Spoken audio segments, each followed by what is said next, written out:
nimeimba tangu mwaka 1991 nikiwa nafundisha kwaya kule nyumbani kwetu Morogoro Dumila. Baadaye nikawa na kwaya nyingi za vijijini Kilombero wapi mpaka nikaja nikafika Mama Juice kwaya Moshi Anglikana pale Kilimanjaro Majengo. Nikatoka pale ndo Bwana kaniita Dodoma nikawa na kitimtim. Baadaye nikawa Rose. Kwani asili yako wewe ni wapi? Morogoro. Ni mtu wa Morogoro. Ila babangu ni mtu wa Tanga, sisi mkule Morogoro. Lakini wengi tunakufahamu kama ni mtu wa Dodoma. Dodoma ndiko Bwana aliko nitambulisha huyu ndo Rose Muhando. Lakini baba yetu ni mtu wa Tanga, ni Mbondei.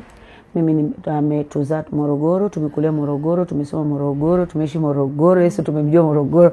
Hivyo Morogoro ni nyumbani. Na ni moja kwa moja ulianza nyimbo hizi za gospel au kufanya zile nyimbo nyingine? Hapana. Mimi kwa sababu nilibatizwa nikiwa mdogo na miaka 12 kutoka kwenye Uislamu. Kwa hiyo nilipobatizwa kama leo, wachungaji wakaniambia nianze kuimba kwaya hapo. Kwa hiyo hawakutaka kuniacha niende kwa sababu nilikuwa hakuna mtu akunilea kiroho. Kwa hiyo kuna umri wangu, kwa wachungaji wakanichukua nikawa nalelewa pale na kwaya.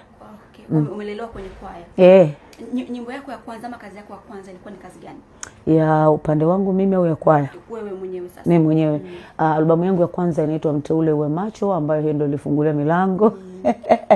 Ina wimbo maarufu sana, Niwe Macho na ile Yesu nipe uvumilivu, nipishe nipite, mwambieni Mungu na nyingine.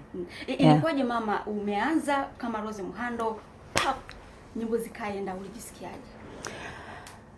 Ni long story, lakini Mungu aliangalia ile miaka ambayo nimefanya kazi niko chini ya kwaya, sio moja au mbili au tatu, ni nyingi.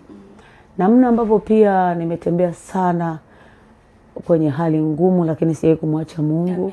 Nilifundishwa kwa moyo wangu wote mpaka pale Bwana alipo